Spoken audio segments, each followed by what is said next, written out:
Hello everyone, welcome to सुदेशर biology. Students, आज के इस लेक्चर में हम लोग क्या पढ़ने जा रहे हैं? इकोसिस्टम का आज का हमारा लेक्चर है 4th नंबर का लेक्चर। और इस लेक्चर में हम लोग क्या पढ़ेंगे? फूड वेब के बारे में, खाद्य जाल के नाम से जिसे आप जानते हैं, खाद्य जाल या फूड वेब जिसे कहा जाता है। ठीक है, तो आप सभी को पता होगा फूड वेब क्या होता है या खाद्य जाल क्या होता है। जैसे कि बहुत सारे खाद्य श्रृंखला आपस में जब मिल जाते हैं अलग अलग ट्रॉफिक लेवल में, तो उसे ही खाद्य जाल कहा जाता है। किसी बड़े इकोसिस्टम में बहुत सारे फूड चेन का इंटरलिंकिंग होता है अलग अलग ट्रॉफिक लेवल में। ठीक है, जैसे कि मैं यहाँ पर आपको बताना चाहूँ, ये देखो यहाँ पर बताता हूँ ए बी सी डी, ये एक फूड चेन, फिर ए बी सी डी ये एक food chain, A B C D ये एक फूड चेन, फिर ये इससे जुड़ा, ये इससे, ये इससे, ये इससे, ऐसे मतलब अलग अलग फूड चेन जब आपस में जुड़ जाते हैं ना, तो इसे ही क्या कहा जाता है? खाद्य जाल कहा जाता है, फूड वेब कहा जाता है। ठीक है, तो हम लोग इसको लिख सकते हैं, क्या लिख सकते हैं? किसी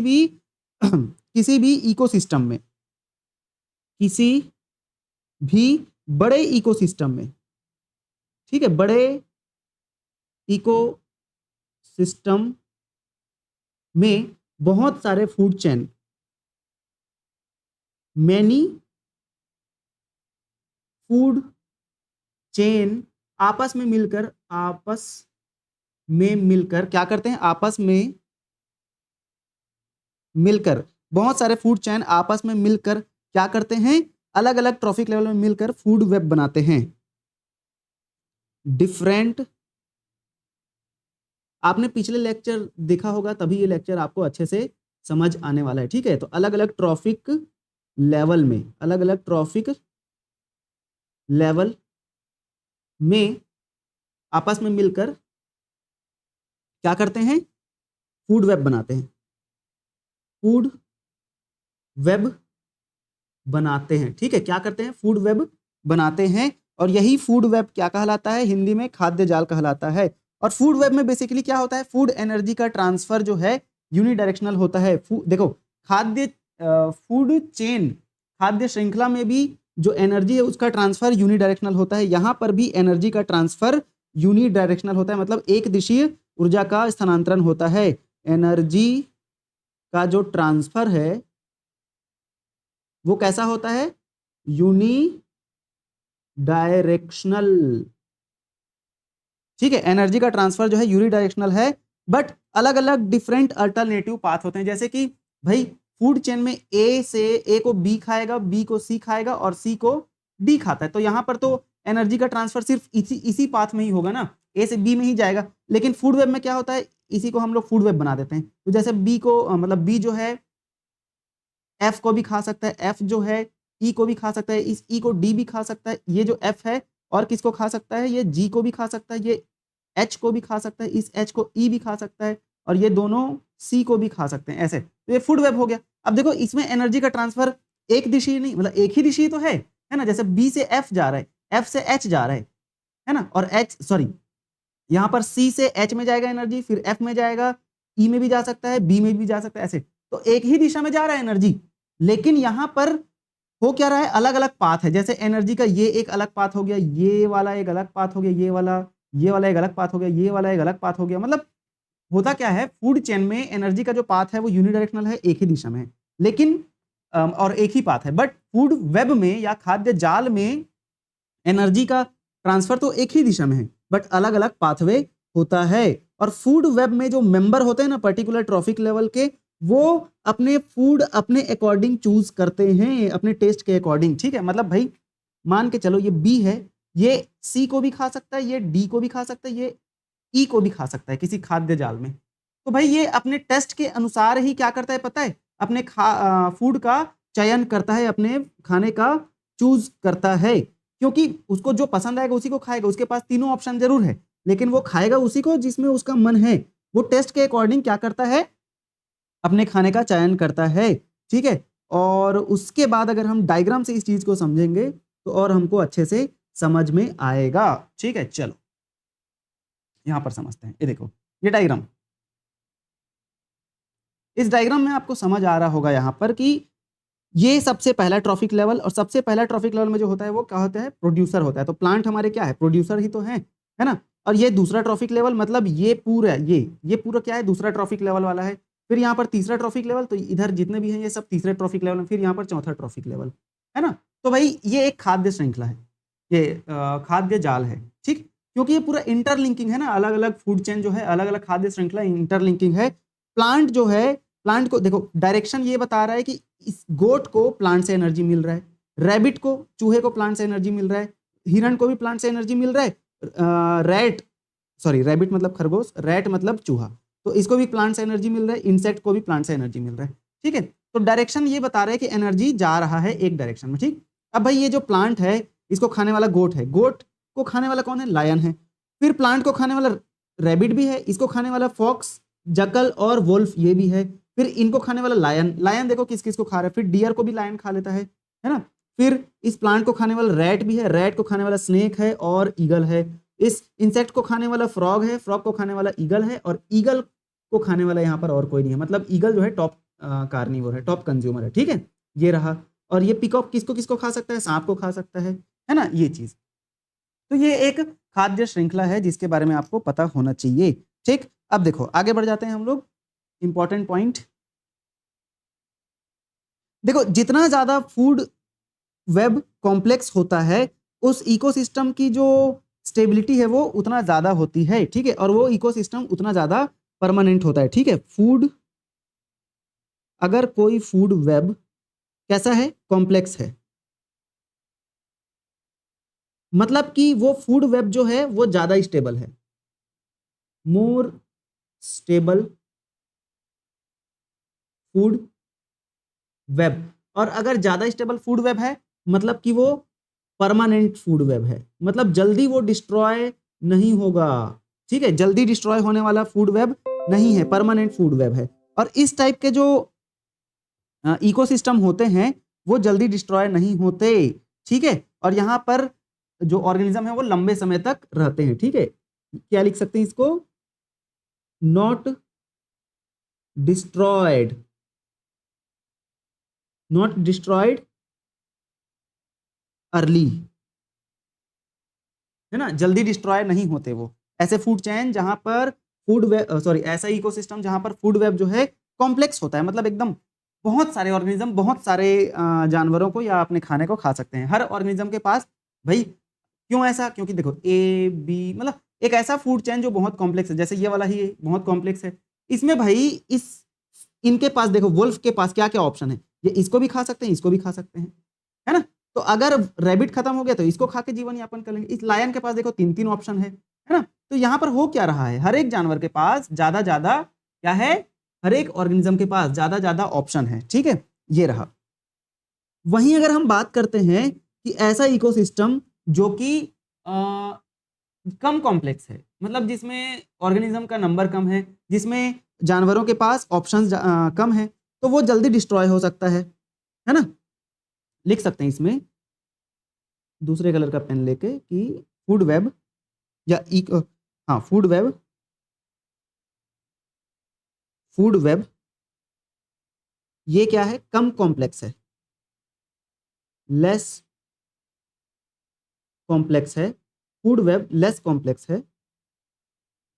तो इसमें क्या होगा, यहां पर ये स्टेबल नहीं है, लेस स्टेबल होगा। ये कैसा स्टेबल होगा, लेस स्टेबल, मतलब कि ये कम स्टेबल फूड वेब है, ठीक है, कम स्टेबल खाद्य जाल है, और ये परमानेंट नहीं है, नॉट परमानेंट, मतलब ये जल्दी डिस्ट्रॉय हो सकता है। कैसा हो सकता है, जल्दी डिस्ट्रॉय हो सकता है ना, जल्दी डिस्ट्रॉय हो सकता है, ठीक है, जल्दी डिस्ट्रॉय होने वाला फूड वेब है ये, ठीक है। चलो अब आगे बढ़ते हैं अपन। हमारा आज का अगला टॉपिक है पिरामिड्स, ठीक है। क्या पढ़ेंगे हम लोग आज, पिरामिड की बात करते हैं, इकोसिस्टम में कौन कौन से पिरामिड होते हैं। तो सबसे पहले तो बात ये करते हैं कि पिरामिड होता क्या है। पिरामिड बेसिकली किसी भी इकोलॉजिकल पैरामीटर को अलग अलग ट्रॉफिक लेवल में क्या करते हैं, हम ग्राफिकल रिप्रेजेंटेशन के थ्रू दिखाते हैं। मतलब किसी इकोसिस्टम में इकोलॉजिकल पैरामीटर को अलग अलग ट्रॉफिक लेवल में ग्राफिकल रिप्रेजेंटेशन के थ्रू दिखाना ही क्या कहलाता है, इकोलॉजिकल पिरामिड कहलाता है। ठीक है, क्या लिखेंगे हम? इकोसिस्टम में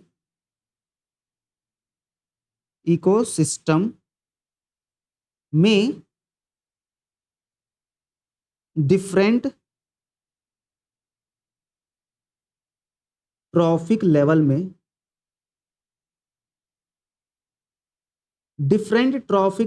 में इकोसिस्टम में डिफरेंट ट्रॉफिक लेवल में इकोलॉजिकल पैरामीटर्स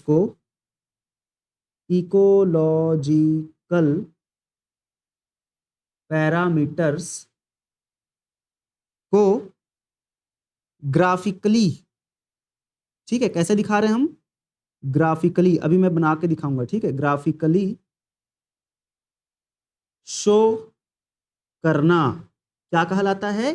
पिरामिड्स कहलाता है। कैसा पिरामिड्स? इकोसिस्टम का पिरामिड। ठीक है, क्या कहलाता है? पिरामिड्स कहलाता है। वैसे डेफिनेशन इंपॉर्टेंट नहीं है, इसका कॉन्सेप्ट समझना ज्यादा इंपॉर्टेंट है। और ये पैरामीटर्स क्या क्या हो सकते हैं? कौन कौन से पैरामीटर्स हैं? ठीक है, कौन कौन से पैरामीटर्स है जिसे हम ग्राफिकली दिखाते हैं? तो वो हो सकता है क्या? नंबर एक पैरामीटर है। और क्या हो सकता है? बायोमास। और एक क्या हो सकता है? एनर्जी।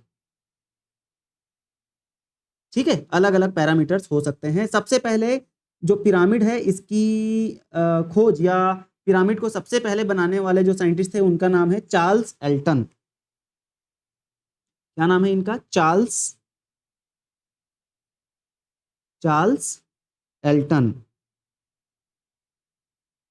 ये जो चार्ल्स एल्टन है ना, ये जो चार्ल्स एल्टन भैया है हमारे, इन्होंने क्या करा पता है? चार्ल्स एल्टन नाम के भैया ने पिरामिड को सबसे पहली बार बनाया। सबसे पहला पिरामिड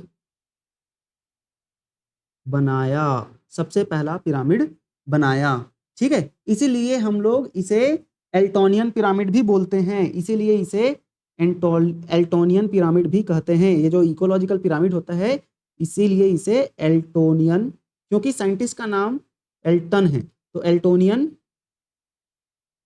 पिरामिड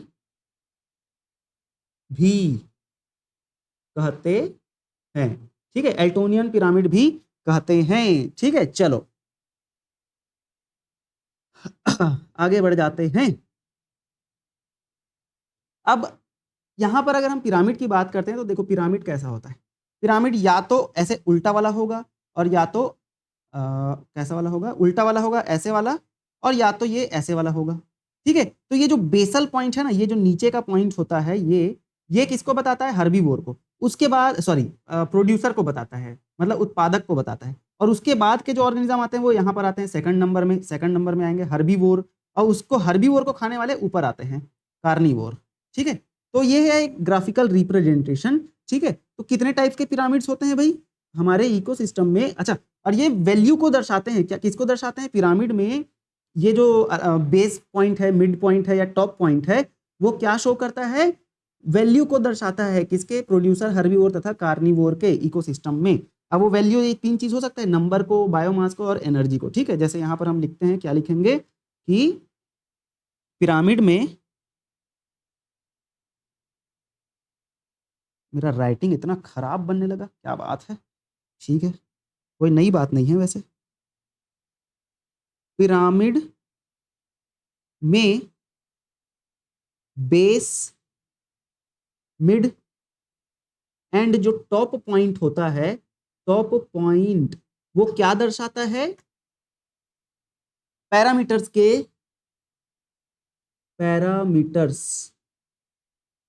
ठीक है, क्या दर्शाता है? पैरामीटर्स के वैल्यू को दर्शाता है। पैरामीटर्स के वैल्यू, ठीक है, पैरामीटर्स के वैल्यू को दर्शाता है।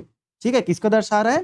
पैरामीटर के वैल्यू को दर्शाता है। और ये पिरामिड तीन प्रकार के होते हैं। यहां पर हम देखते हैं पिरामिड, अच्छा यहां पर लिख लेते हैं ना, पिरामिड जो है तीन प्रकार के होते हैं। कितने टाइप्स के पिरामिड्स?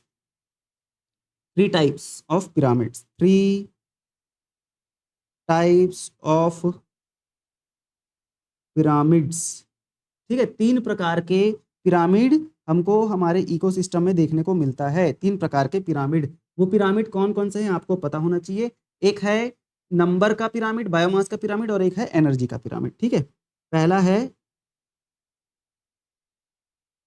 है नंबर का पिरामिड,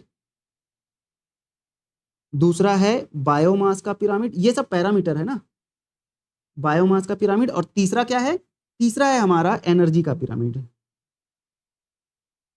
ठीक है, तीसरा है एनर्जी का पिरामिड, एनर्जी का पिरामिड। ठीक, तो सबसे पहले हम देखते हैं पिरामिड ऑफ नंबर, नंबर के पिरामिड की बात कर रहे हैं यहाँ पर। पिरामिड ऑफ नंबर में क्या होता है पता है, ऑर्गेनिज्म के नंबर की यहाँ पर बात की जाती है अलग अलग ट्रॉफिक लेवल में। In this type of pyramid the number of individual organism in various trophic level is shown, है ना, ऑर्गेनिज्म के नंबर की बात की जाती है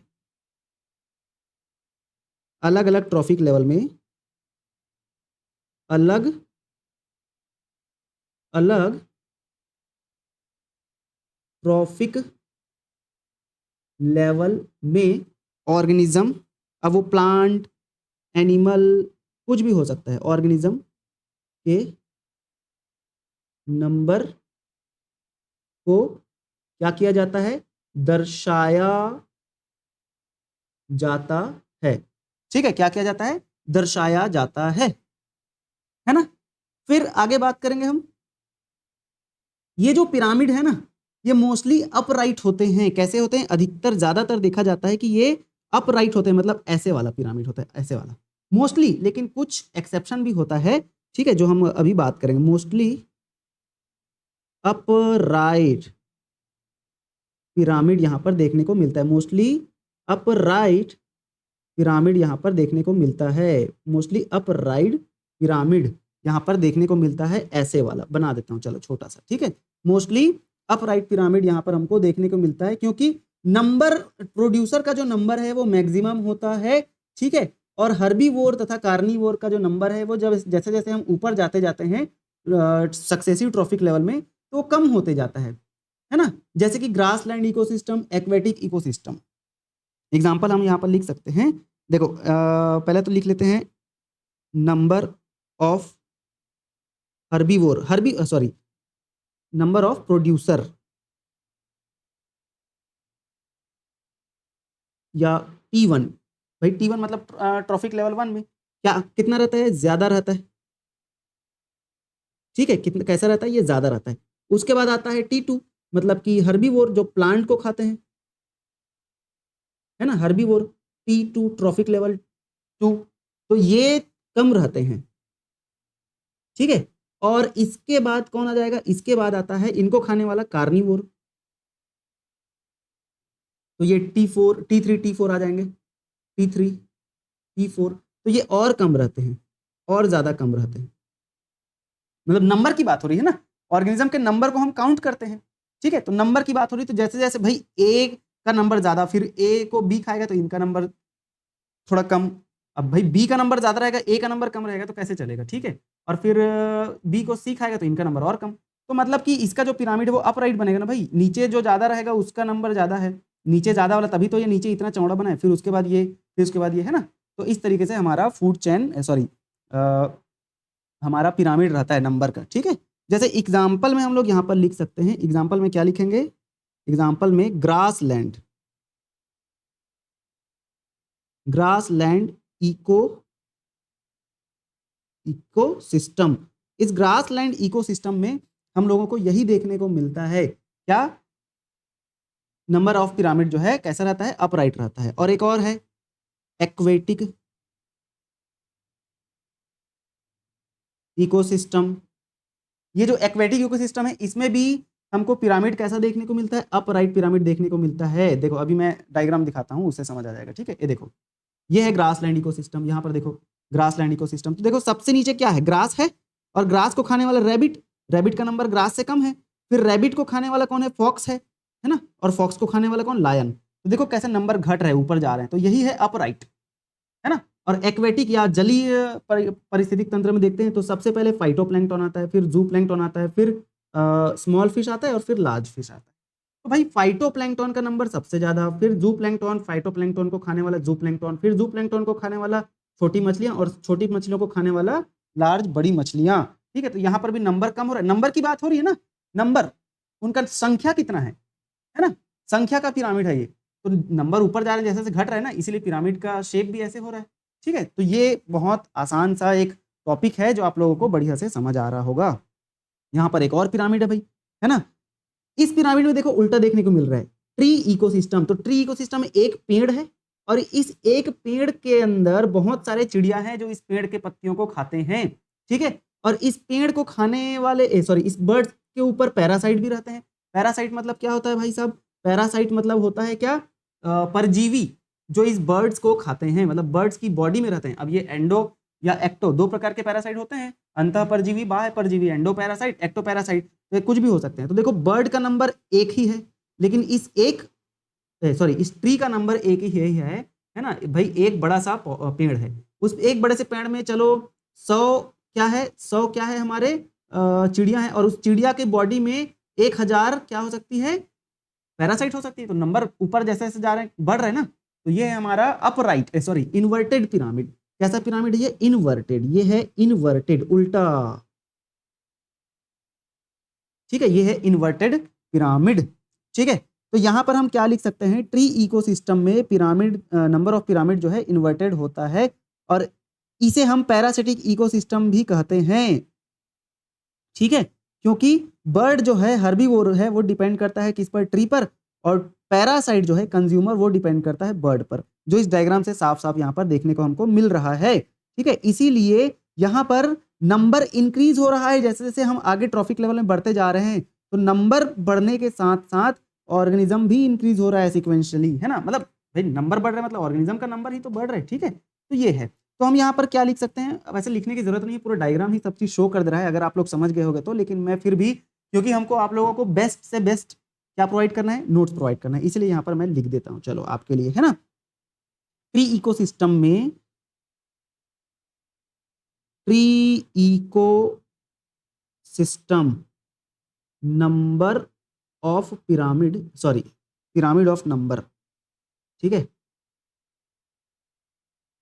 पिरामिड ऑफ नंबर कैसा होता है, इन्वर्टेड होता है। कैसा होता है, पिरामिड ऑफ नंबर इन्वर्टेड होता है, और इसे पैरासिटिक इकोसिस्टम भी कहते हैं। क्या कहते हैं, parasitic ecosystem, also known as parasitic ecosystem. क्या कहते हैं इसे, पैरासिटिक इकोसिस्टम भी कहते हैं, क्योंकि यहां पर बर्ड हर्बीवोर जो है किस पर डिपेंड रहता है, प्रोड्यूसर पर। प्रोड्यूसर एक वो बना देता हूं फ्लो चार्ट जिससे आपको समझ आ जाएगा। प्रोड्यूसर को कौन खाएगा, हर्बीवोर। ठीक है, और इस हर्बीवोर को कौन खाएगा भाई साहब, इस हर्बीवोर को खाएगा कौन, कंज्यूमर। ठीक, तो प्रोड्यूसर क्या है, ट्रॉफिक लेवल फर्स्ट, है ना, प्रोड्यूसर कौन है, ट्री है, जो कि फर्स्ट ट्रॉफिक लेवल में आता है। फिर हर्बीवोर कौन है, बर्ड है यहाँ पर। ठीक है, बर्ड्स, बहुत सारे बर्ड्स हैं जिनका नंबर कम ज्यादा है, तो ये ट्रॉफिक लेवल 2 में आ रहे हैं। और बर्ड्स के बाद बर्ड्स को खाने वाला कौन है, पैरासाइट है, कुछ भी हो सकता है ना, बैक्टीरिया भी हो सकता है। ठीक है, तो ये ट्रॉफिक लेवल 3। अब यहाँ पर नंबर हम लिख देते हैं भाई, पेड़ का जो नंबर है वो तो बहुत कम है ना, एक ही पेड़ है, लेकिन इस एग्जाम्पल ले रहे हैं ना, यहाँ पर एक ही पेड़ है मान के चलो, लेकिन यहाँ पर चलो मान के चलो 100 बर्ड्स हैं, और इस 100 बर्ड्स को खाने वाले 1000 पैरासाइट्स हैं। तो नंबर बढ़ रहा है ना, जैसे जैसे हम ट्रॉफिक लेवल में आगे बढ़ रहे हैं, तो क्या हो रहा है यहाँ पर, है ना, कम से ज्यादा की ओर जा रहे हैं, तो इन्वर्टेड पिरामिड ही तो बनेगा। ठीक है, तो ये बात है, इसको आप अच्छे से ध्यान में रखेंगे। चलो आगे बढ़ जाते हैं हम लोग, पिरामिड ऑफ बायोमास की यहाँ पर हम बात करेंगे। ठीक है, एक नोट लिख लेते हैं, 500 रुपए का नोट लेना है आपको और लिख लेना है, और क्योंकि नोट वाला पॉइंट जो है बहुत इंपॉर्टेंट होता है, तो थोड़ा सा हम रेड कलर का यूज कर लेते हैं यहाँ पर भाई साहब।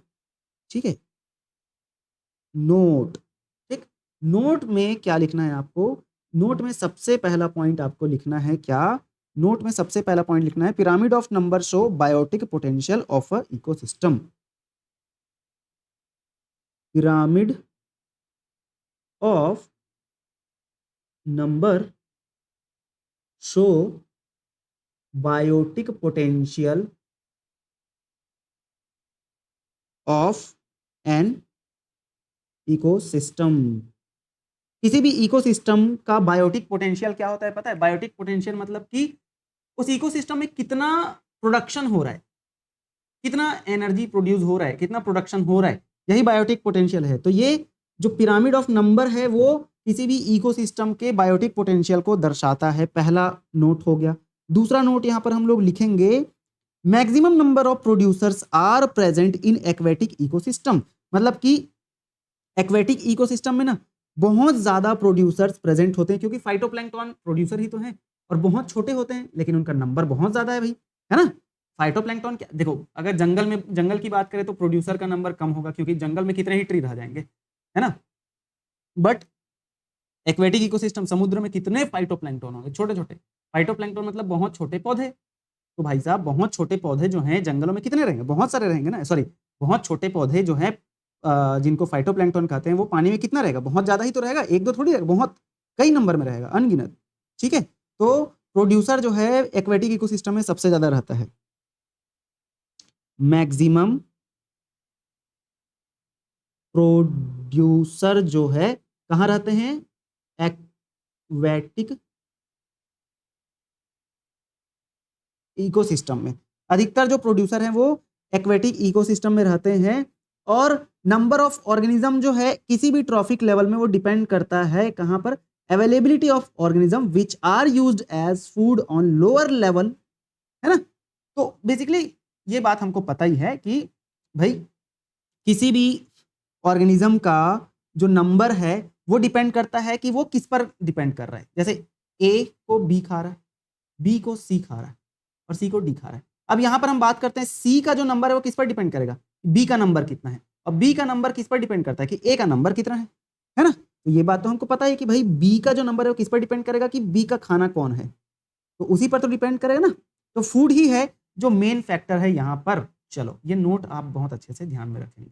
अगला पॉइंट बी नंबर आता है हमारा, पिरामिड ऑफ बायोमास की हम यहां पर बात करेंगे। पिरामिड ऑफ बायोमास, बायोमास में बेसिकली हम क्या पढ़ते हैं पता है, टोटल बायोमास कितना है किसी भी ट्रॉफिक लेवल में इकोसिस्टम के अंतर्गत, है ना। बायोमास मतलब कि ड्राई वेट की बात की जाती है, बायोमास मतलब ऑर्गेनिज्म के वेट की बात की जाती है, तो वो भी ड्राई वेट, सूखा वेट, है ना। तो क्या लिखेंगे हम, ये जो पिरामिड है वो क्या रिप्रेजेंट करता है ये देखना, ठीक है। रिप्रेजेंट करता है, ये represent the total amount of biomass, the total amount of biomass, the total amount of biomass of each trophic level, of each trophic level, each trophic level of ecosystem of, ठीक है। हर ecosystem में किसी भी trophic level में जो organism का biomass है वो कितना है, इसको रिप्रेजेंट कौन करता है, हमारा पिरामिड ऑफ बायोमास, ठीक है। और ये जो पिरामिड है ये भी मोस्टली कैसे होते हैं, अपराइट होते हैं, इरेक्ट होते हैं, मतलब सीधा। ये देखो यहाँ पर ट्री इकोसिस्टम हो गया, ग्रास लैंड इकोसिस्टम, सीधा ही तो है। तो इसको भी हम क्या लिखेंगे, मोस्टली ये कैसे होते हैं, मोस्टली अपराइट, ठीक है, इरेक्ट, खड़ा, ठीक है, इरेक्ट। जैसे कि यहाँ पर एग्जांपल लिखा ही हुआ है भाई, और लिखने की जरूरत तो है नहीं। ट्री इकोसिस्टम में देख सकते हैं, जैसे कि ट्री है, अब भाई ट्री का जो भार है वो बहुत ज्यादा रहेगा, और इस ट्री में उपस्थित रहने वाला जो हमारा बर्ड है उसका भार कम है। भाई एक बहुत बड़ा बरगद का पेड़ है और उसमें जितनी भी चिड़ियां हैं, तो बरगद का पेड़ का भार ज्यादा है ना उसमें रहने वाली चिड़ियों से, और चिड़ियों के भार से, सॉरी हाँ, और चिड़ियों के भार से कम भार होता है उनके ऊपर रहने वाले जो पैरासाइट हैं, ठीक है। तो यहाँ पर देखो भार कम होते जा रहा है ना, बायोमास कम होते जा रहा है ना, वेट कम होते, जैसे पेड़ का भार सबसे ज्यादा तो सबसे चौड़ा है ये, फिर उनमें रहने वाले चिड़िया का भार कम तो कम है ये, फिर उनमें रहने वाले पैरासाइट का भार कम है तो फिर कम। वैसे ही हम ग्रासलैंड इकोसिस्टम की बात करें तो ग्रास का वेट बहुत ज्यादा रहेगा, फिर उसको खाने वाले रैबिट का वेट कम, फिर उसको खाने वाले फॉक्स का वेट कम, फिर उसको खाने वाले लायन का वेट कम। ठीक है, तो इसमें तो नंबर भी कम हो रहा है और भार भी कम होते जाता है। ठीक है, ये बात आपको ध्यान में रखना है। चलो, लेकिन यहां पर भी एक एक्सेप्शन आ जाता है भाई। क्या एक्सेप्शन है? जब हम बात करते हैं एक्वेटिक इकोसिस्टम की, तो यहां पर हमारा जो क्या बोलते हैं पिरामिड ऑफ बायोमास है वो इन्वर्टेड हो जाता है। ठीक है, यहां पर हम क्या करते हैं, ये एक एग्जांपल है किसका, पिरामिड ऑफ लेक। इसको लिख लेते हैं, एग्जांपल लिखते हैं, एग्जांपल एक्वेटिक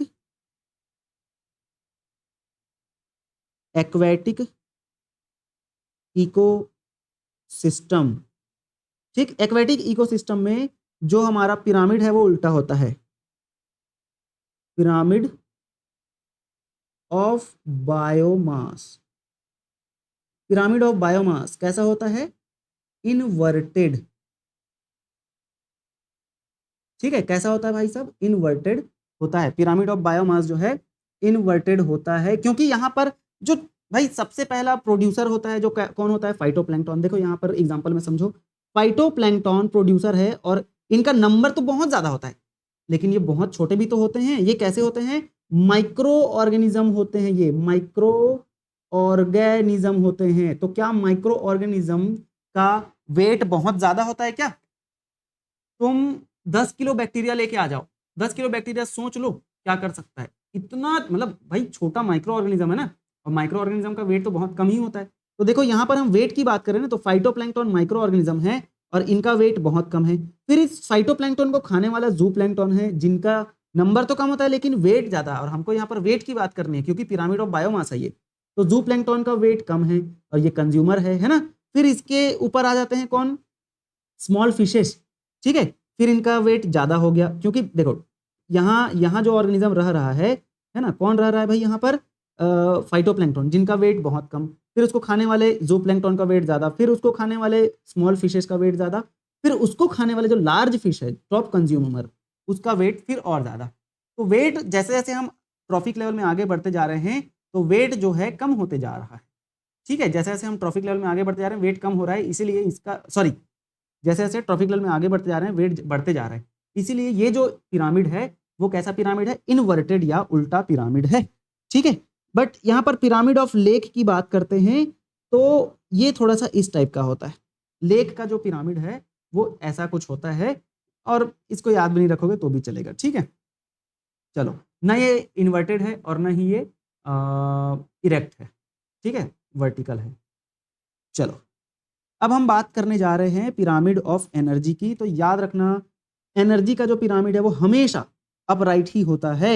यहां पर क्या बताता है पता है? अलग अलग ट्रॉफिक लेवल में, किसी भी इकोसिस्टम के अंतर्गत अलग अलग ट्रॉफिक लेवल में एनर्जी के अमाउंट को बताता है। ये रिप्रेजेंट क्या करता है? यह रिप्रेजेंट करता है, represent the amount of energy, represent the amount of energy at different trophic level, different trophic level, अलग अलग ट्रॉफिक लेवल में एनर्जी के अमाउंट को ये दर्शाता है किसी भी इकोसिस्टम में। और ये हमेशा ऑलवेज अपराइट होता है। अपराइट मतलब कि सीधा ही होगा ये। अब ये क्यों सीधा होता है आपको पता चल जाएगा। 10% का रूल हम जानते ही हैं, लिंडमैन का जो 10% रूल है ना, उसको जानते हैं। यहां पर क्या लिखेंगे? ग्रेजुअल डिक्रीज होता है, या ऐसे हिंदी में लिख लेते हैं, जैसे जैसे ट्रॉफिक लेवल में आगे बढ़ते जाते हैं। ठीक है, जैसे जैसे ट्रॉफिक लेवल में आगे बढ़ते जाते हैं तो क्या होता है? एनर्जी जो है ग्रेजुअली डिक्रीज होते जाता है। ठीक है, एनर्जी जो है ग्रेजुअली डिक्रीज होते जाता है जैसे जैसे हम ट्रॉफिक लेवल में आगे बढ़ते जाते हैं। और इसीलिए हमेशा एनर्जी जो है कम हो रहा है। तो एनर्जी कम हो रहा है तो क्या होगा? जो पिरामिड है वो सीधा ही बनेगा ना। देखो नीचे वाला जो ट्रॉफिक लेवल है इसमें सबसे ज्यादा एनर्जी, फिर उसके ऊपर का ट्रॉफिक लेवल कम एनर्जी, फिर कम एनर्जी, फिर कम एनर्जी। तो जैसे जैसे हम ट्रॉफिक लेवल में आगे बढ़ते जा रहे हैं एनर्जी घटते जा रहा है, और ये हर एक इकोसिस्टम में ऐसा ही होता है। थोड़ा पानी पी लेता हूँ।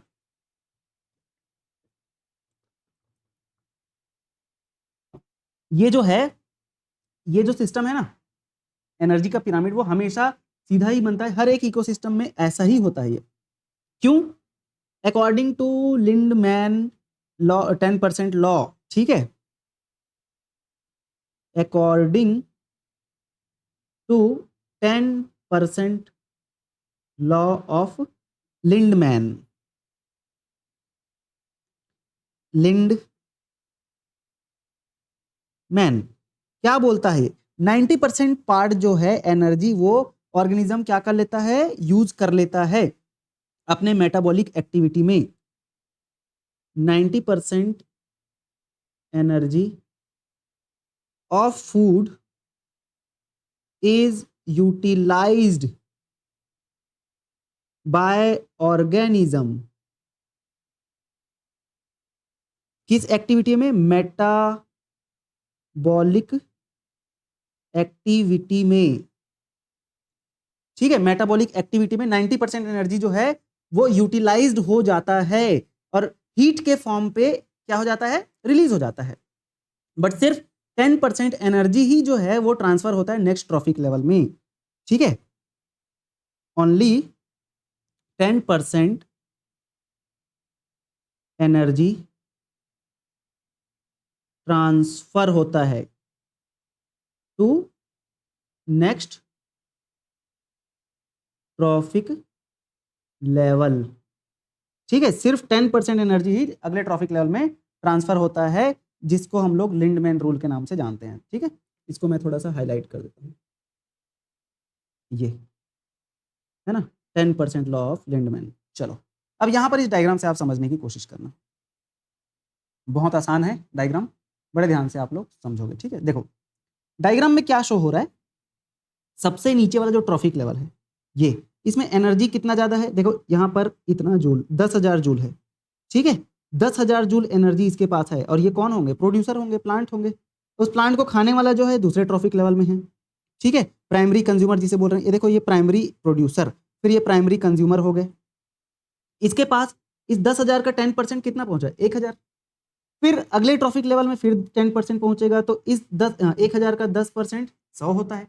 फिर अगले ट्रॉफिक लेवल में इस 100 का 10% एनर्जी पहुंचा मात्र 10 जूल। तो यही है क्या, 10% लॉ ऑफ एनर्जी ट्रांसफर, ठीक है। 10% लॉ ऑफ एनर्जी ट्रांसफर, जिसको किसने दिया है, लिंडमैन नाम के साइंटिस्ट ने दिया है, ठीक है। चलो आगे बढ़ते हैं। आगे कुछ और चीजें हैं, यहां पर हम लोग लिखते हैं कुछ इंपॉर्टेंट पॉइंट। जो टॉप कंज्यूमर होते हैं ना, जैसे कि लायन, उनको वो इकोलॉजिकली वीकेस्ट होते हैं बट फिजिकली वो स्ट्रांग होते हैं, क्योंकि देखो टॉप में यहां पर जो रहेगा उसको एनर्जी तो सबसे कम मिलेगा, है ना, उनका नंबर भी कम रहता है, लेकिन वो स्ट्रांग होते हैं कैसे, फिजिकली। इकोलॉजिकली वो वीकेस्ट होते हैं, है ना, क्योंकि उनको सबसे कम एनर्जी मिलता है, ठीक। तो यहां पर हम लोग लिखेंगे क्या, टॉप कंज्यूमर जैसे लायन हो गया, ठीक है। टॉप कंज्यूमर जैसे कि लायन हो गया, ये कैसे होते हैं, इकोलॉजिकली, पारिस्थितिकी ये बहुत कम मतलब बहुत वीक होते हैं, ठीक है, वीक होते हैं, इकोलॉजिकली, इकोलॉजिकली वीकेस्ट होते हैं। कैसे होते हैं ये, वीकेस्ट होते हैं, बट ये फिजिकली, फिजिकली कैसे होते हैं, स्ट्रॉन्ग होते हैं, ठीक है भाई। लायन फिजिकली स्ट्रांग होता है, नहीं, स्ट्रांग होते हैं फिजिकली, है ना। चलो अब फिर 100 रुपए का नोट ले लेते हैं इस बार। कितने रुपए का नोट, 100 रुपए का नोट ले लेते हैं। और 100 रुपए के नोट में क्या लिखेंगे भाई साहब, यहाँ पर लिखेंगे एनर्जी का पिरामिड जो है वो रिप्रेजेंट करता है प्रोडक्टिविटी को, किसी भी इकोसिस्टम के प्रोडक्टिविटी को कौन रिप्रेजेंट करता है, एनर्जी का पिरामिड, तथा इकोसिस्टम के प्रोडक्शन को भी क्या करता है, रिप्रेजेंट करता है, ठीक। क्या लिखेंगे, एनर्जी का पिरामिड, एनर्जी का पिरामिड, एनर्जी का जो पिरामिड है वो क्या शो कर रहा है, shows the productivity of ecosystem, the productivity of ecosystem, ecosystem के प्रोडक्टिविटी को शो करता है और साथ ही साथ ये transfer of production in ecosystem को भी शो करता है, as well as transfer of production of in ecosystem. ठीक है, मतलब किसी भी इकोसिस्टम में प्रोडक्शन का जो ट्रांसफर है, जैसे फूड एनर्जी किसके द्वारा बनाया जा रहा है, प्लांट्स के द्वारा बनाया जा रहा है, और वो जा रहा है नेक्स्ट ट्रॉफिक लेवल में, फिर नेक्स्ट ट्रॉफिक लेवल में। तो ये जो ट्रांसफर ऑफ एनर्जी है, ये एनर्जी के पिरामिड से ही हमें पता चलता है। ठीक है, अब कुछ लिमिटेशंस है इकोलॉजिकल पिरामिड्स के, जिसे हम यहाँ पर थोड़ा सा देख लेते हैं, फिर आगे बढ़ जाएंगे। ठीक है, लिमिटेशंस को यहीं पर भी लिख सकते हैं। ठीक है, लिख देते हैं limitations, limitations of ecological pyramid, limitations of ecological pyramids। ठीक, इकोलॉजिकल पिरामिड्स के लिमिटेशंस क्या क्या हैं, वैसे लिखने की उतनी जरूरत नहीं है, बस आपको समझना है। ठीक है, तो देखो सबसे पहला लिमिटेशन आपको ध्यान में रखना है कि इकोलॉजिकल पिरामिड जो है क्या करता है पता है, सेम मतलब it does not take into account the same species belonging to two और मोर ट्रॉफिक लेवल। मतलब कि हम जब भी इकोलॉजिकल पिरामिड की बात करते हैं, तो अगर किसी फूड चेन में या किसी इकोसिस्टम में एक ऑर्गेनिज्म दो अलग अलग ट्रॉफिक लेवल में रह रहा है, तो इसकी बात हम लोग इकोलॉजिकल पिरामिड में इसको कंसीडर नहीं करते हैं। ठीक है, मतलब बेसिकली यहाँ पर फूड वेब को कंसीडर में नहीं लिया जाता है। ठीक है, दोनों पॉइंट एक ही में आ जाएगा, है ना, फूड वेब को कंसीडर नहीं किया जाता, क्योंकि फूड वेब में क्या है पता है, हर एक ऑर्गेनिज्म अलग अलग जानवरों को खा सकता है, हर एक ऑर्गेनिज्म उनके पास अलग अलग ऑप्शंस रहते हैं।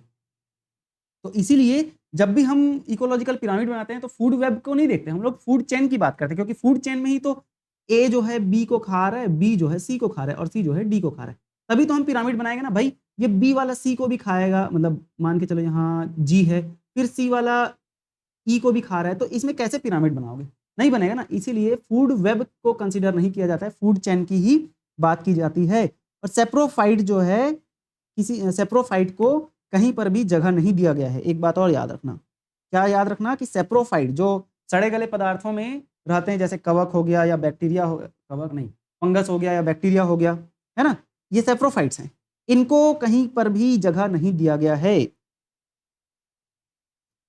Saprophytes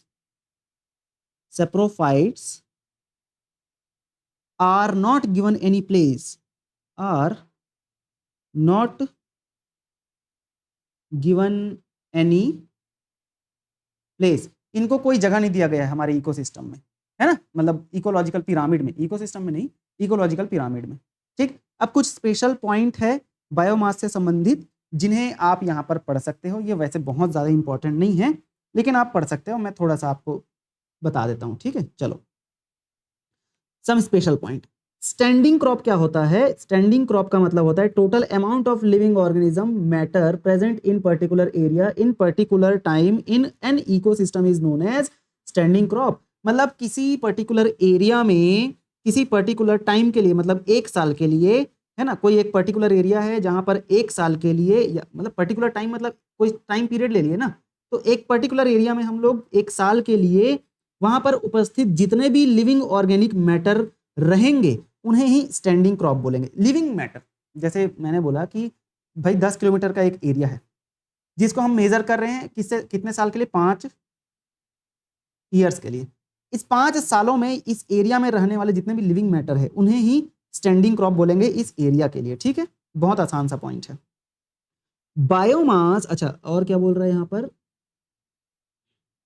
it may be expressed in term of weight per unit area. बिल्कुल, इसे हम लोग एक्सप्रेस कर सकते हैं वेट पर यूनिट एरिया, मतलब एक पर्टिकुलर एरिया में कितना वेट है ऑर्गेनिज्म का, इसकी बात कर रहे हैं। ठीक है, फिर बोल रहे हैं biomass is standing crop expressed in term of weight. ठीक है, किसी भी ऑर्गेनिज्म का जो बायोमास है इसे स्टैंडिंग क्रॉप बोल सकते हैं अपन, और इसको एक्सप्रेस किया जाता है वेट के टर्म पे, जैसे कि ऑर्गेनिज्म का मास हो गया। ठीक है, बायोमास इज मेजर्ड बाय बॉम्बो, हाँ ये इंपॉर्टेंट है। ठीक है, बॉम्ब कैलोरीमीटर। किसी भी ऑर्गेनिज्म का बायोमास हम कैसे मेजर करते हैं, बॉम्ब कैलोरीमीटर से मेजर करते हैं। इस बात को आप ध्यान में रखेंगे, ये थोड़ा सा इंपॉर्टेंट पॉइंट हो जाता है। बॉम्ब कैलोरीमीटर से ही बायोमास को क्या किया जाता है, मेजर किया जाता है। अगला पॉइंट आ जाता है स्टैंडिंग क्वालिटी और स्टैंडिंग स्टेट क्या होता है। स्टैंडिंग क्वालिटी और स्टैंडिंग स्टेट क्या होता है, total amount of inorganic substances such as phosphorus, sulfur, nitrogen, hydrogen present in particular area at a particular time in an ecosystem is known as standing state।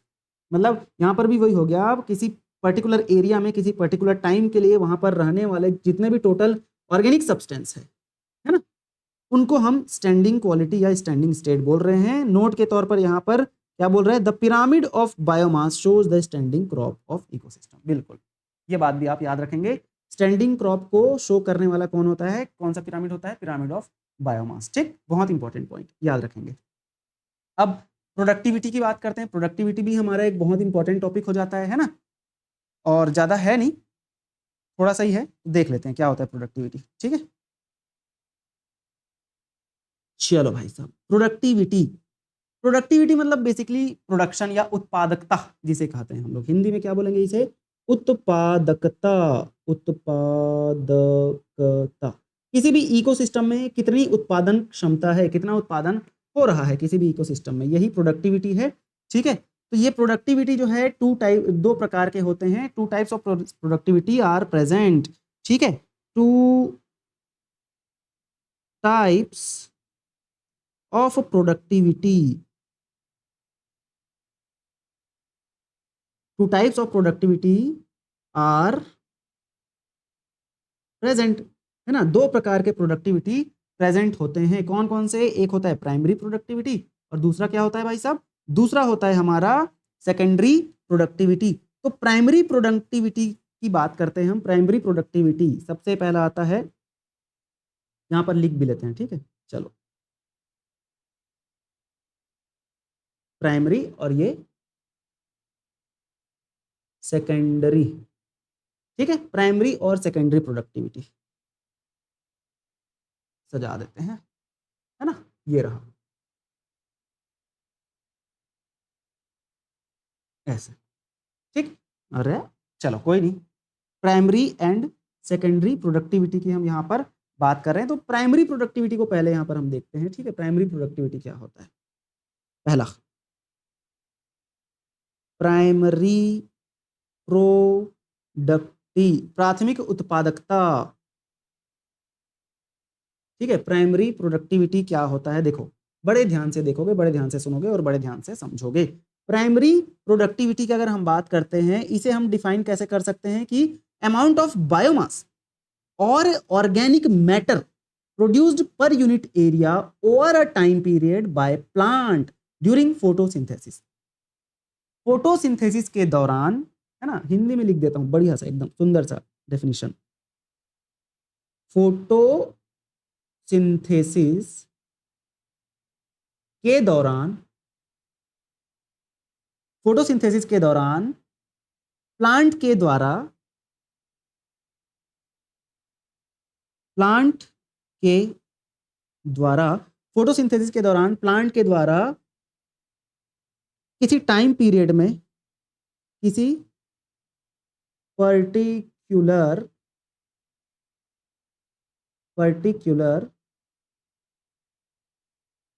Time period या समय काल में,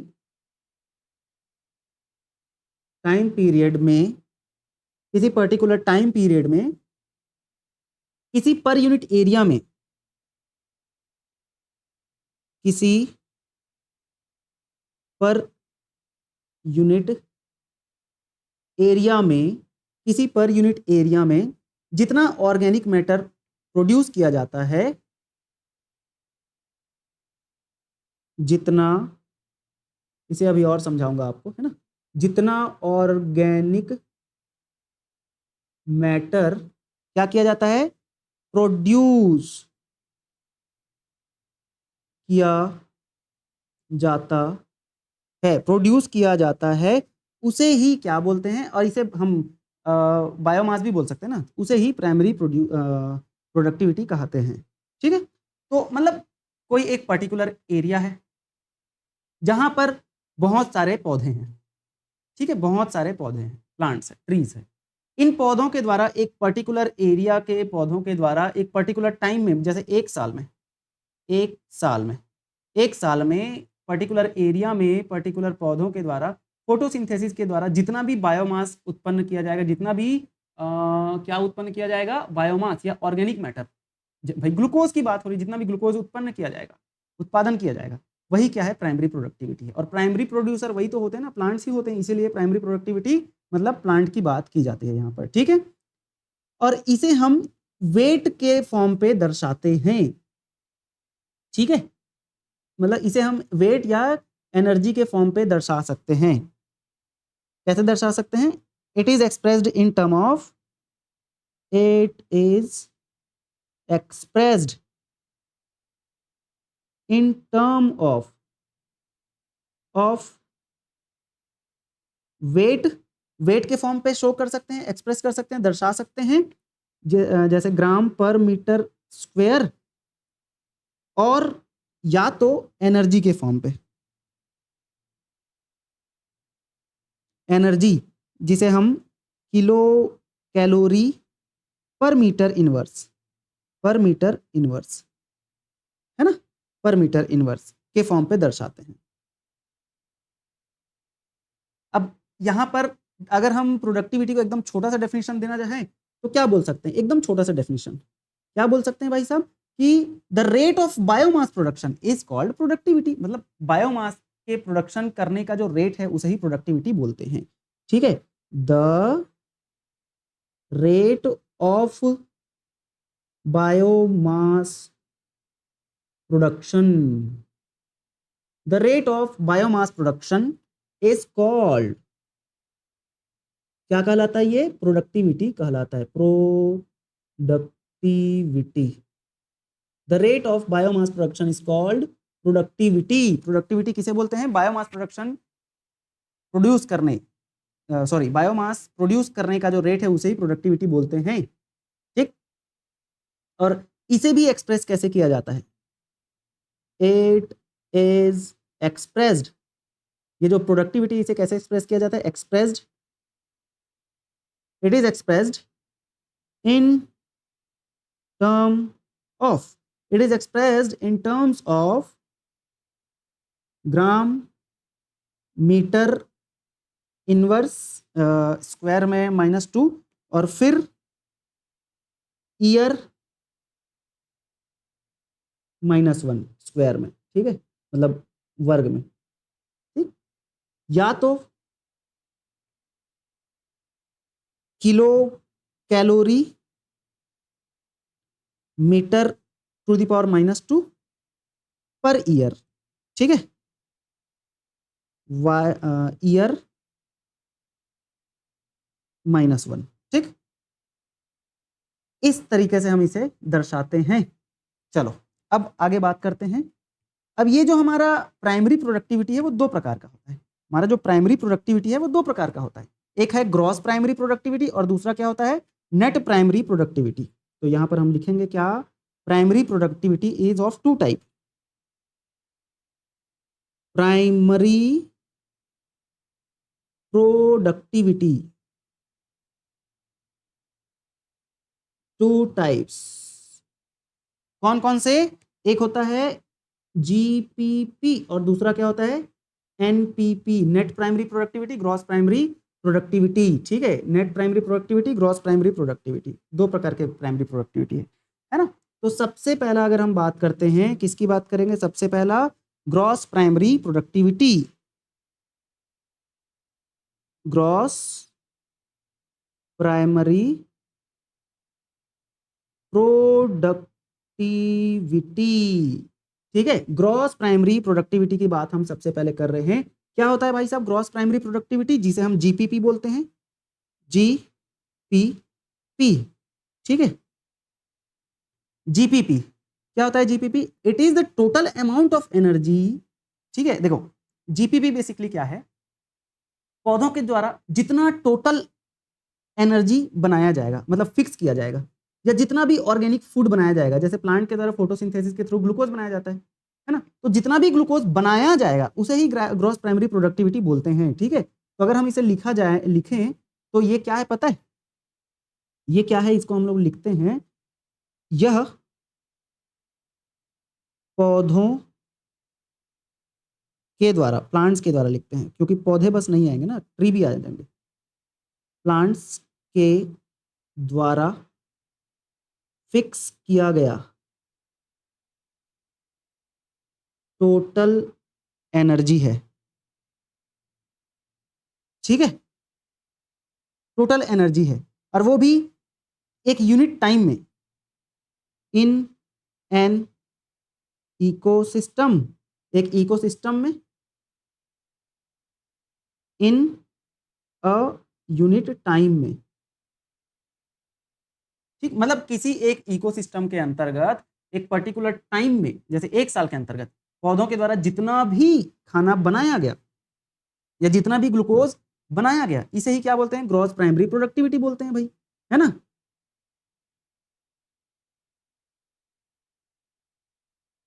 अब आगे बात करते हैं, आगे बात कर लेते हैं, क्या बात करेंगे आगे, मतलब ये आपको समझ आ गया होगा कि यह प्लांट के द्वारा फिक्स किया गया total energy in an ecosystem in a unit time, किसी पर्टिकुलर टाइम में किसी इकोसिस्टम के अंतर्गत पेड़ों के द्वारा, प्लांट्स के द्वारा जितना भी एनर्जी फिक्स किया गया है या जितना भी ग्लूकोज बनाया गया है, जितना टोटल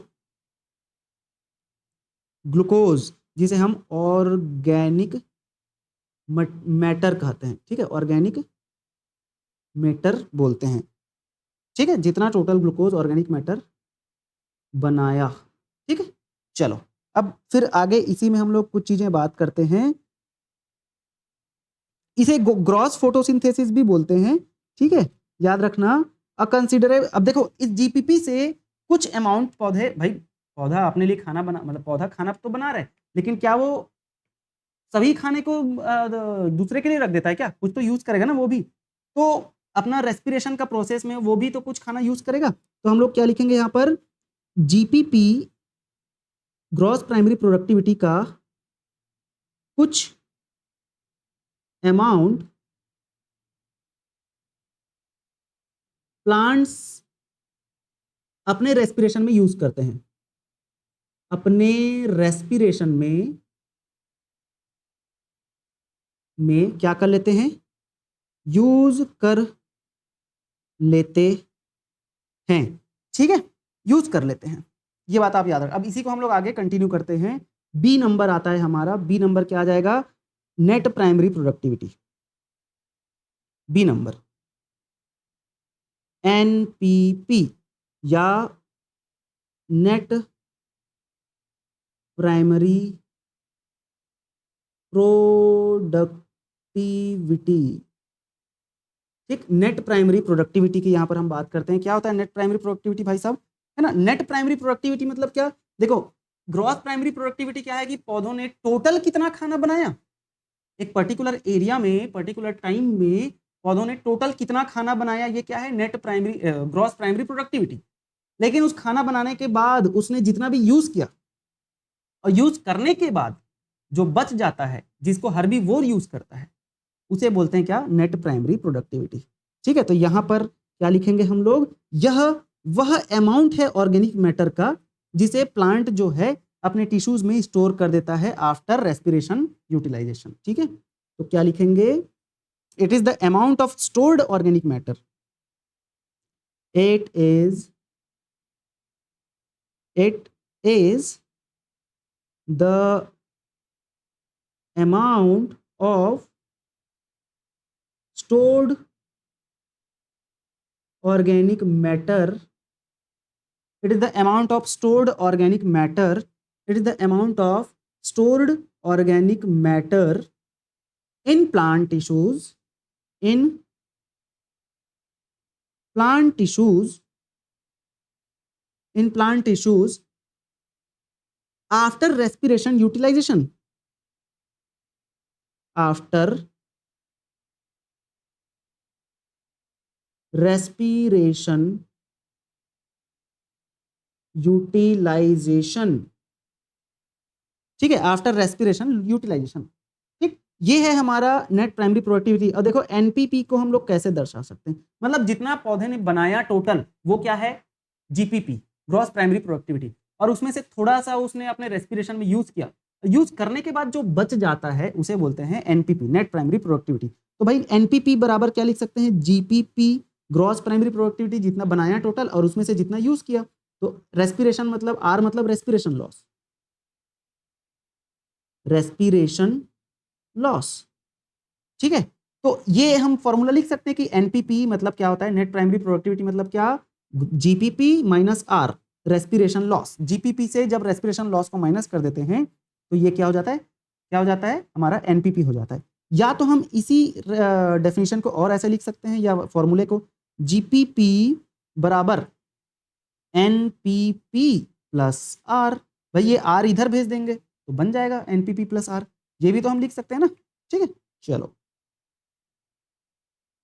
एनपीपी जो है अवेलेबल बायोमास होता है किसके लिए, कंजम्पशन टू हेट्रोट्रॉप्स, मतलब कि एनपीपी को ही यूज करता है हेट्रोट्रॉप. ठीक है, एनपीपी हेटेरोट्रॉप्स,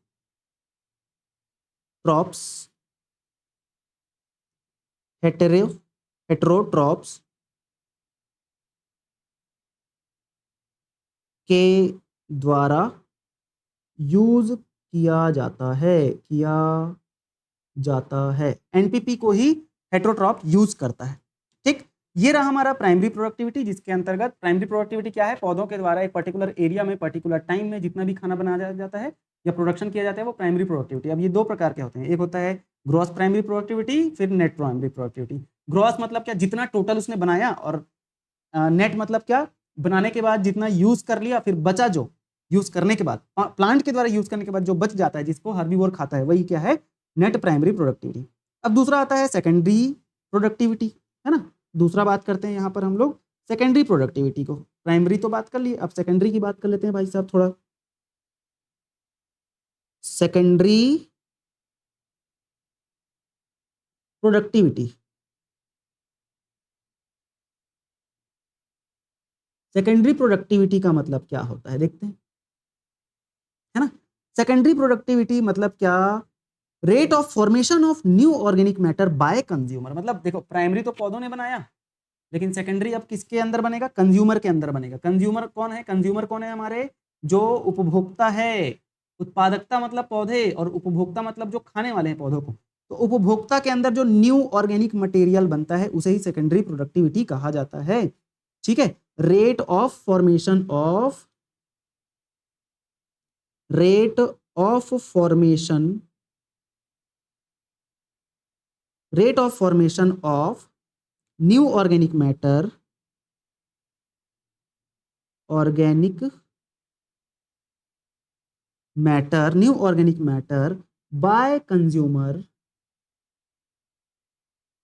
ठीक है, बाय कंज्यूमर्स, कंज्यूमर्स के द्वारा जिस रेट से नए ऑर्गेनिक मैटर को अपनी बॉडी में बनाया जाता है वही क्या है, सेकेंडरी प्रोडक्टिविटी होता है. अब देखो यहां पर एक फिर से हम लोग नोट ले लेते हैं 1000 का. ठीक है, वैसे तो 1000 का नोट होता नहीं है, लेकिन हम तो यहां पर लेंगे. ठीक, नोट. इस नोट में क्या लिखेंगे भाई साहब, नेट कम्युनिटी प्रोडक्टिविटी और नेट प्रोडक्टिविटी क्या होता है. नेट कम्युनिटी प्रोडक्टिविटी और नेट प्रोडक्टिविटी क्या होता है, नेट प्रोडक्टिविटी. नेट प्रोडक्टिविटी क्या होता है। यहां पर लिखेंगे the rate of storage of organic matter, the rate, समझाता हूं अभी ना, पहले लिख लेते हैं, द रेट ऑफ स्टोरेज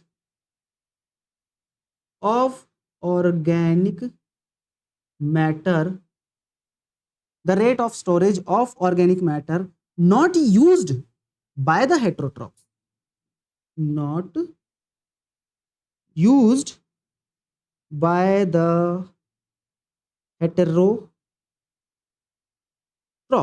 मतलब कि ऑर्गेनिक मैटर के स्टोरेज होने का रेट जिसे कि हेटेरोट्रॉप्स ने कभी यूज नहीं करा। भाई प्लांट ने कुछ चीज बनाया और उसे हेटेरोट्रॉप मतलब जो परपोषी है उन्होंने यूज करा ही नहीं, तो प्लांट के अंदर वो चीज स्टोर होते जाएगा और उसी स्टोरेज को नेट कम्युनिटी प्रोडक्टिविटी कहा जाता है, नेट प्रोडक्टिविटी कहा जाता है। ठीक है, तो यहां पर हम लिखते हैं, क्या लिखेंगे, नेट कम्युनिटी प्रोडक्टिविटी क्या होता है, नेट प्राइमरी प्रोडक्टिविटी जितना पौधों ने बनाया, नेट प्राइमरी प्रोडक्टिविटी जितना पौधों ने बनाया है और खुद का यूज करने के बाद जो बचा वो नेट प्राइमरी प्रोडक्टिविटी। अब जितना बनाया उसमें से हेटेरोट्रॉप रेस्पिरेशन में जितना यूज हुआ या हेटेरोट्रॉप के द्वारा जितना यूज हुआ उसको माइनस कर देंगे तो जो बच जाता है वही क्या है, नेट कम्युनिटी प्रोडक्टिविटी। मतलब भाई एक है प्राइमरी प्रोडक्टिविटी जो पौधों ने बना रहा है, उसमें दो आता है ग्रॉस प्राइमरी प्रोडक्टिविटी जितना टोटल पौधों ने बनाया, फिर नेट प्राइमरी प्रोडक्टिविटी मतलब क्या, जितना पौधों ने टोटल बनाया उसमें से पौधों ने कुछ यूज कर लिया, जो बचा वो नेट प्राइमरी प्रोडक्टिविटी। फिर नेट प्राइमरी प्रोडक्टिविटी में से जितना हेटेरोट्रॉप ने मतलब पौधों को खाने वाले ने जितना यूज किया वो तो हट गया, लेकिन उसके बाद भी जो पौधों में जो बच जाता है जिसे बाकी दूसरे ऑर्गेनिज्म हेटेरोट्रॉप्स यूज नहीं करते उसे ही बोलते हैं क्या, नेट कम्युनिटी प्रोडक्टिविटी कहा जाता है। तो यहाँ पर एचआर का मतलब क्या है, एचआर का मतलब है हेटेरोट्रॉप्स यूज, हेटेरोट्रॉप्स यूज और हेटेरोट्रॉफिक रेस्पिरेशन।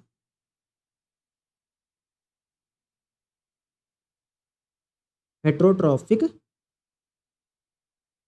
रेस्पिरेशन, ठीक, ये है हमारा क्या, प्रोडक्टिविटी। ठीक, अब कुछ इंफॉर्मेशन यहां पर दिए गए हैं जिसे आप बड़े ध्यान से सुनो और फिर हमारा ये चैप्टर तो समाप्त नहीं होगा, आज का हमारा लेक्चर समाप्त हो जाएगा। अगले लेक्चर में हम लोग बायोटिक कंपोनेंट पढ़ रहे हैं ना, जैविक फैक्टर पढ़ रहे हैं अभी, उसके बाद फिर हम लोग पढ़ेंगे एबायोटिक इन्वायरमेंटल फैक्टर्स पढ़ेंगे इकोसिस्टम के, जैसे लाइट हो गया, टेम्परेचर हो गया, इन सबको पढ़ेंगे, काफ़ी इंपॉर्टेंट है ना।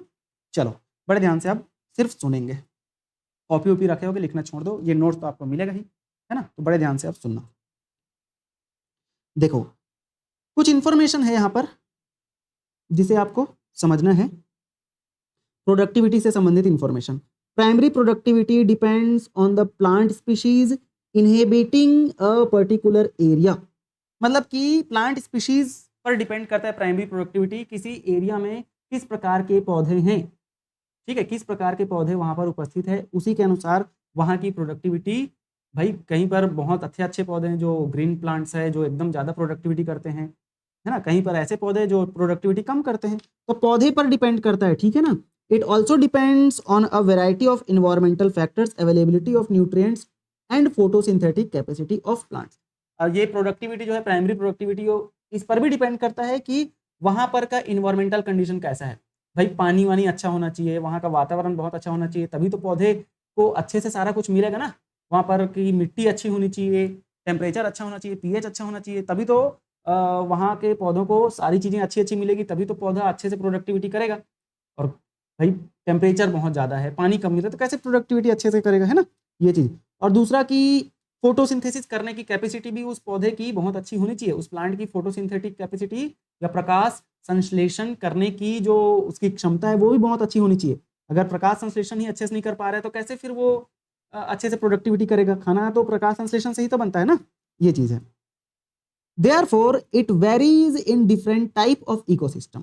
भाई ये जो प्रोडक्टिविटी वो अलग अलग प्रकार के इकोसिस्टम में अलग अलग होता है, क्योंकि हर इकोसिस्टम में अलग अलग प्रकार के पौधे पाए जाते हैं। The annual net primary productivity of the whole biosphere is approximately 170 billion tons dry weight of the organic matter, ठीक है। मतलब कि पूरे बायोस्फीयर की बात करते हैं हम, पूरा जो बायोस्फीयर है ना, जितने पूरी दुनिया भर का जो पौधा है उसकी एनुअल प्रोडक्टिविटी कितनी होती है 170 बिलियन टन। और ये पूरा ड्राई वेट की बात, मतलब 170 बिलियन टन ग्लूकोज बनता है, ऐसा मान सकते हो ड्राई वेट, ठीक है। Productivity of the ocean are only 55 billion ton, ये इंपॉर्टेंट है ना, बायोस्फीयर का प्रोडक्टिविटी 170 बिलियन टन होता है और 55 बिलियन टन होता है हमारे ओशन का, ठीक। फिर अगर बात करते हैं दूसरे पॉइंट की, in per unit area maximum productivity found in tropical rain forest, तो सबसे ज्यादा जो प्रोडक्टिविटी है वो ट्रॉपिकल रेन फॉरेस्ट में पाया जाता है। इसको भी आप याद रखना, एग्जाम में ज्यादातर ये पूछा जाता है, ठीक है। In water least productivity ecosystem is very deep lake and highly productive ecosystem is coral reef, ठीक है। तो पानी में अगर देखा जाए एक्वेटिक इकोसिस्टम में, तो सबसे कम प्रोडक्टिविटी कहाँ पर होती है, लेक के अंदर, डीप लेक में, मतलब बहुत गहरे लेक में, है ना। और सबसे ज्यादा प्रोडक्टिविटी जो है कोरल रीफ, ठीक है, यहाँ पर। फिर लास्ट आता है nitrogen is the limiting factor in ocean and phosphorus is the limiting factor in lake productivity, ठीक है। तो भाई नाइट्रोजन ज़्यादा पाया जाता है ओशन में, जिसकी वजह से वहाँ पर प्रोडक्टिविटी कम होती है, और फॉस्फोरस लेक में ज़्यादा पाया जाता है, जिसकी वजह से लेक में, झील में प्रोडक्टिविटी कम होती है, ठीक है। तो इतनी बात आप ध्यान में रखेंगे। और यहाँ पर कुछ गोल्डन पॉइंट लिखे हुए हैं जो आप जानते ही हैं, हम सारी चीज़ों को पढ़ चुके हैं और दोहराने की इसको ज़रूरत नहीं है, ये आप एक बार रीड करोगे समझ आ जाएगा, ठीक है। चलो, तो मैं उम्मीद करूंगा आपको ये सारे कॉन्सेप्ट समझ आए होंगे। बहुत इंटरेस्टिंग, बहुत प्यारा सा कॉन्सेप्ट है और काफ़ी इजी कॉन्सेप्ट है। इकोलॉजी क्या है, थोड़ा सा हमारा इकोसिस्टम, इकोलॉजी, इन्वायरमेंट, ये सब हम पढ़ चुके हैं और आसान सा है। हमारे आसपास जो भी चीज़ें हो रही उसी को ही हम इसमें पढ़ते हैं। मैं उम्मीद करूंगा आपको ये चीज़ समझ आया होगा। बाकी नहीं आया तो आप बिल्कुल मैसेज करके, कमेंट करके पूछ सकते हैं। यहाँ पर नंबर दिया हुआ है, इसमें भी आप मैसेज कर सकते हैं नीचे, है ना, ये रहा। इसमें व्हाट्सएप मैसेज करके पूछ सकते हैं, कोई डाउट आ रहा है तो, या यूट्यूब में कमेंट करके पूछ सकते हैं, है ना, जैसा भी आपको ठीक लगे, ठीक है। चलो, मिलेंगे अगले लेक्चर में।